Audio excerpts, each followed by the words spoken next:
Before I met Katie, I was really just going through the motions of church. I was going to church every Sunday. I was a good Christian, how I should be a Christian. But my relationship with God, I felt like God was almost impersonal, that he just wanted obligation, and God just wanted you to fulfill your quota of what you had to do. I mean, God has a mandate, and he expects you to go to church. He expects you to do good. He expects you to be a good person. Through my experience becoming, a more in-depth Christian, I really got to experience God's radical generosity and realize that God wanted good things for me and that he was absolutely generous to me, and that it wasn't my duty to do what God wanted, but it was my privilege. It was, what a good relationship is.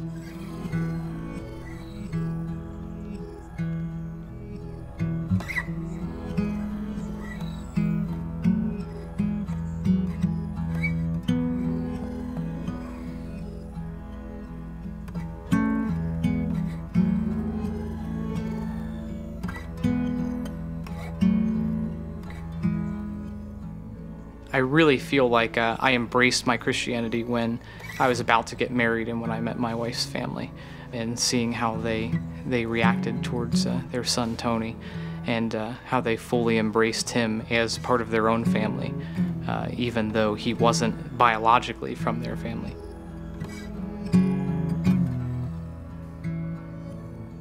I remember in that moment just realizing how much God had given to me that I didn't need, and how much extra I had, even though at the time I may have felt poor or felt as if I was going from bill to bill.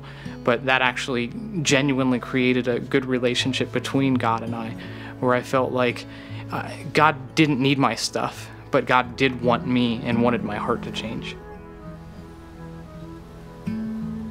God moves me outside of my comfort zone constantly. And, adoption was one of those things where I really had to step out and be challenged, not through the concept of adoption. I said, okay, that's a biblical thing. God says, take care of the widows and orphans. That's pretty, in my mind, it almost feels like an obligation. But through that process, I learned something different. Like, it wasn't an obligation. It was an act of love that I could have for God. And as we are God's adopted, we want to adopt. We want to build a family through adoption. And the biological issues, like genetically speaking, that's the least you pass on to your kids is your genetics. So through the process of adoption, I learned what it meant to be God's adopted even more so.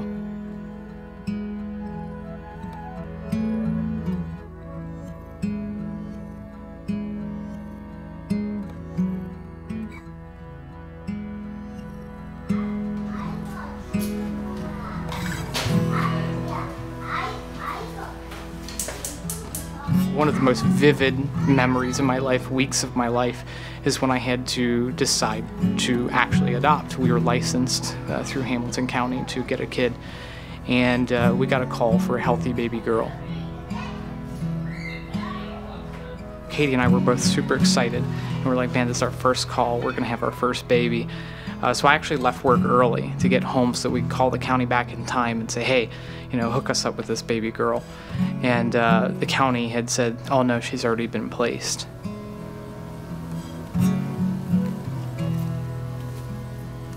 Through that, and praying through that, and talking to God through that, we felt like on our hearts that, God had more for us. God says we can handle more. We didn't even know what that meant. And then it was 4 days later, on a Friday, we got a call for Elijah. He was an unhealthy baby boy. He was born with lack of oxygen to the brain for 18 minutes, and he was born drug addicted. And Elijah was inevitably terminally ill, and his spinal cord was deteriorating. And we had to decide whether or not we wanted to take on a terminally ill child as our own and have him in our home and experience the loss of our first child. I felt blindsided by that. I look forward to retirement. I look forward to, playing baseball with my kids and, things like that. Not like, you don't choose to have a baby that's gonna die or be unhealthy in any way.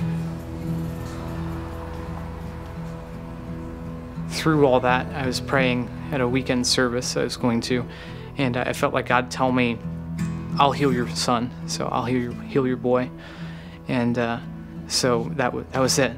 So we decided that through that we wanted to take on Elijah. So there were complications with taking on Elijah because of our age, because of, you know, our medical experience. The county said because of his impending death, they were going to have an investigation, and if he was in our home, we would be investigated and possibly criminally charged for his death because he's in our home and he's a foster son. So all those things weighed on me through that decision, but ultimately we decided we wanted him. So on Monday morning, we called the county, and he was still available. Nobody else had taken him over the weekend, and so we went to go meet our son later that day. You're not just gonna relax? He's like, I know where we got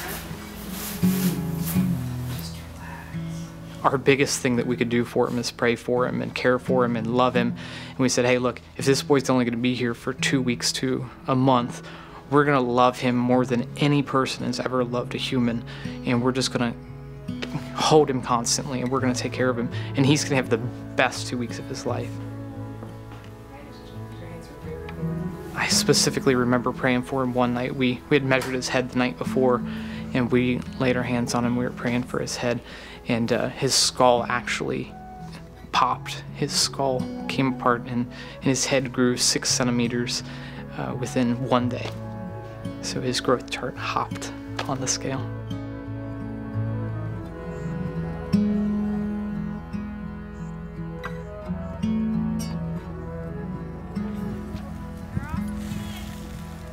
I still think Elijah's going to be healed more than he is now. I feel like I got a piece of that promise at that time that God had given me, that I'll heal your son. From that point on, we realized that God really can do anything. I mean, we saw a miracle happen in Elijah's healing, and him being 5, that's insane. It really put a different perspective on how we thought about God and his power and his love. He can take anything and make it something that he wants in whatever condition that he has. God has made Elijah he taught me how to love, and he taught me what it was like to be that adopted child and to have ownership of my identity. So I feel like God put that on my heart to seek after the kids that are harder to place, that are harder to find a home for. It really changed my perspective when I wanted to adopt in the future, that we wanted to focus on medical and special needs.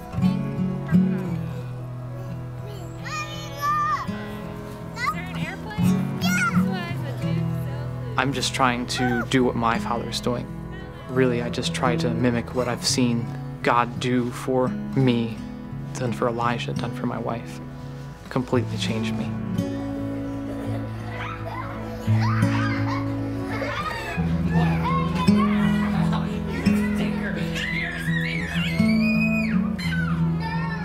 After I had Elijah for a little bit, I decided that I wanted a back tattoo. It's a picture version of what Romans 8 is. And it's my identity, and it's my family's identity about adoption and through adoption. We're God's. We're God's inheritance. We're God's people. We're heirs to the throne. So I really embrace that, having adopted and having known all of my kids and their experiences. But Elijah especially really had that identity come home, so that I knew that that was never going to change in my life, and I always have that identity. So I wanted to put it on me in a way that it was a permanent part of my life. I feel like God fathers us in the same way as I fathered Elijah in that 2 weeks. Just he does it more constantly, more consistently, more abundantly even than that. In the same way, you know, I maybe stepped up and I was the best father ever for 2 weeks for my boy. God's that way consistently for us. Like, we can rely on that even more so than anyone else stepping in ever. I mean, nobody's going to treat us or love us the way that God does. So passionately and consistently, more than anything, abundant love.